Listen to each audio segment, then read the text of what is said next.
Fala torcida Alviverde, tudo bem com vocês? Veja agora as últimas atualizações do nosso Verdão. Eu vou começar esse vídeo com uma pergunta que pode incomodar muita gente. O Palmeiras é líder do Campeonato Brasileiro. Venceu o Internacional no Beira-Rio. Engrenou 3 vitórias seguidas com o mesmo time. Mostrou eficácia. Mostrou casca. Mostrou maturidade.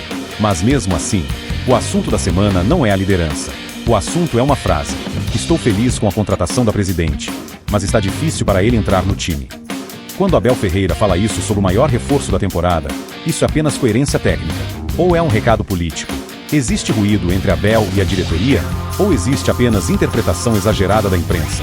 O Palmeiras está vivendo seu melhor momento técnico em 2026? Ou está construindo uma tensão silenciosa nos bastidores? Hoje a gente não vai gritar. Hoje a gente vai analisar. Porque liderança em campo é uma coisa, alinhamento institucional é outra. E quando as duas coisas caminham juntas, o Palmeiras vira máquina. Quando não caminham, vira problema. Vamos entender isso com calma. Fique até o final do vídeo. Vamos separar emoção de análise. O Palmeiras venceu o Internacional no Beira-Rio. E isso não é simples. Historicamente, o Inter é o único clube brasileiro que tem vantagem no retrospecto geral contra o Palmeiras. Foram anos sofrendo lá. Empates duros. Derrotas doloridas. Jogo físico. Pressão. Ambiente pesado. E domingo o Palmeiras venceu por 3-1. Mas aqui está o detalhe importante. O Palmeiras não venceu criando 20 chances. Não venceu dominando o jogo do início ao fim. Não venceu esmagando o adversário. Venceu sendo eficaz. O Inter finalizou quase o dobro. Teve mais volume em determinados momentos. Pressionou no segundo tempo. Mas o Palmeiras foi cirúrgico. Bola parada. Transição rápida. Força física. E maturidade para matar o jogo. Isso é evolução. Mas também é um alerta. Porque eficiência não pode mascarar problema estrutural. O Palmeiras ainda sofre quando precisa defender sua própria área.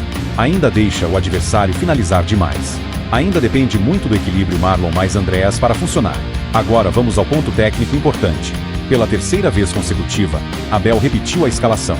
Isso não é detalhe. Isso é construção de identidade. Carlos Miguel, Shelvin, Gomes, Murilo, Piquerez, Marlon, Andrés, Maurício, Alan, Flaco, Vitor Roque. Esse é o 11 ideal hoje. E quando você repete time, você cria entrosamento. Você cria mecanismo. Você cria confiança.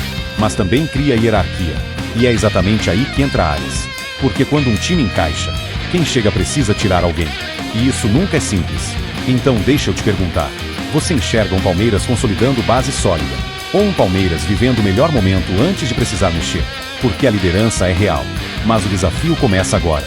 Manter padrão é mais difícil do que alcançar. E no futebol brasileiro, quem lidera vira alvo. O Palmeiras mostrou que aprendeu a ser eficiente. Mostrou que aprendeu a competir fora. Mostrou que aprendeu a matar jogo. Mas mostrou também que ainda não resolveu totalmente o problema da proteção defensiva. E talvez isso explique parte da tensão nas declarações recentes. Porque quando o time está encaixado, o treinador protege o que funciona. E quando a diretoria investe pesado, ela quer ver o investimento em campo. A liderança é mérito. Mas a gestão da liderança é outro campeonato. Você sente que esse Palmeiras está pronto para sustentar o topo? Ou ainda está construindo essa maturidade? Comenta, porque agora o debate começa a ficar interessante. Agora vamos falar da frase. Porque o Palmeiras venceu. É líder. Está embalado. Mas o assunto dominante da semana não foi o 3-1. Foi isso. Estou feliz com a contratação da presidente. Mas está difícil para ele entrar na equipe. Vamos analisar isso com calma. Sem histeria. Sem clubismo. Sem caça às bruxas. Abel Ferreira sempre disse que não dá camisa para ninguém. Sempre repetiu que ninguém joga por nome. Que todos precisam conquistar espaço. Ele falou isso para Felipe Anderson. Falou para outros reforços. E agora repetiu para Arias. Então qual é o problema? O problema não está na coerência. Está no contexto. Arias não é uma contratação comum. Não é aposta. Não é reposição. Não é jogador de elenco. É a segunda maior contratação da história do clube. 25 milhões de euros. 4 temporadas de contrato. Reforço internacional. Sonho antigo da diretoria. Quando um jogador desse tamanho chega, a comunicação também é parte da estratégia. E quando o treinador diz, contratação da presidente, isso cria interpretação. Pode ser nada. Pode ser só forma de falar. Mas também pode soar como distanciamento. E no futebol moderno, a forma como você comunica é quase tão importante quanto a escalação. Agora vamos para o ponto mais sensível. O time está encaixado. 3 vitórias seguidas. 11 definido. Entrosamento visível. Abel protege grupo. Isso é virtude. Mas ao mesmo tempo, a diretoria investiu pesado. E investiu agora. Não para julho. Não para adaptação lenta. Investiu para impacto imediato. E aí nasce o ruído. Não é guerra. Não é crise. Mas é ruído. Porque o treinador protege estabilidade. A diretoria protege investimento. E o torcedor protege expectativa. Três forças diferentes. Com interesses que precisam estar alinhados. Agora pensa comigo. Se Arias começa no banco nas quartas do Paulista, qual será a leitura da imprensa? Erro técnico? Recado político? Hierarquia exagerada? E se ele entra e resolve, a narrativa vira outra. Por isso a frase pesa. Porque antes mesmo de estrear, já virou debate. E aqui entra uma análise fria. Abel está certo em não mexer no que está funcionando, mas também precisa administrar expectativa. O Palmeiras hoje é um clube gigante, com investimento europeu, com estrutura de potência continental. E potência também exige comunicação estratégica. Você sentiu segurança na fala do Abel? Ou sentiu um leve desconforto? Porque liderança técnica ele tem, mas liderança institucional também faz parte do jogo. E esse jogo é mais delicado que o do Beira-Rio. Agora vamos subir um nível na análise. Porque quando um treinador fala contratação da presidente, isso não acontece no vazio. Existe contexto. Nos últimos meses, Abel Ferreira já fez cobranças públicas por reforços. Falou em elenco curto. Falou em necessidade de peças específicas. Falou em camisa 5. E a diretoria respondeu investindo. Investiu pesado no último ciclo. Mais de 100 milhões de euros somados em contratações recentes. Trouxe Vitor Roque. Trouxe Paulinho. Agora trouxe Arias. Então surge a pergunta inevitável. Se a presidente banca a contratação, por que o treinador parece colocar distância? É aqui que o debate fica interessante. Não estamos falando de briga declarada. Não existe ruptura pública. Não existe crise exposta. Mas ruído existe. E ruído institucional, quando não é bem gerido, vira narrativa externa. O programa do Facincani foi direto. Abel poderia ter acolhido o reforço. Poderia ter exaltado. Poderia ter tratado como peça fundamental. Em vez disso, soou técnico demais. Frio demais. Distante demais. Agora vamos pensar estrategicamente. Abel é treinador europeu. Perfil disciplinador. Hierarquia baseada em meritocracia. Protege grupo fechado. Leila é presidente executiva. Perfil empresarial. Investimento calculado. Protege imagem institucional. São dois líderes fortes. E líderes fortes, quando pensam diferente, geram tensão natural. Isso é ruim? Não necessariamente. Mas precisa de alinhamento. Porque se a comunicação não estiver alinhada, a imprensa cria conflito, a torcida cria teoria, e o ambiente começa a tensionar. Você lembra quando Abel cobrou reforços no passado? A diretoria ficou incomodada. Aliados da presidente defenderam o investimento feito. Falou-se em orçamento comprometido. Falou-se em risco financeiro. Agora imagine o cenário. Presidente faz esforço financeiro alto. Traz reforço de impacto. Treinador diz que está difícil entrar no time. Para quem está de fora, isso parece recado.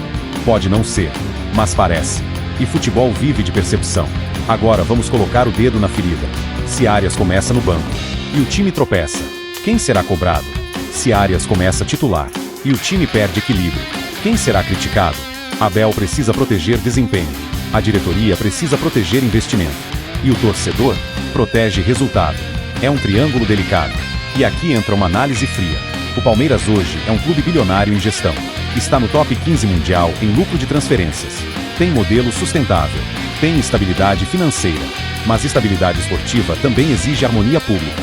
Você sente que existe tensão real? Ou acha que é apenas leitura inflamada da mídia? Porque até agora, o que existe é interpretação. Não ruptura. Mas em futebol, interpretação mal gerida vira crise em 2 jogos. E é por isso que essa fala importa tanto.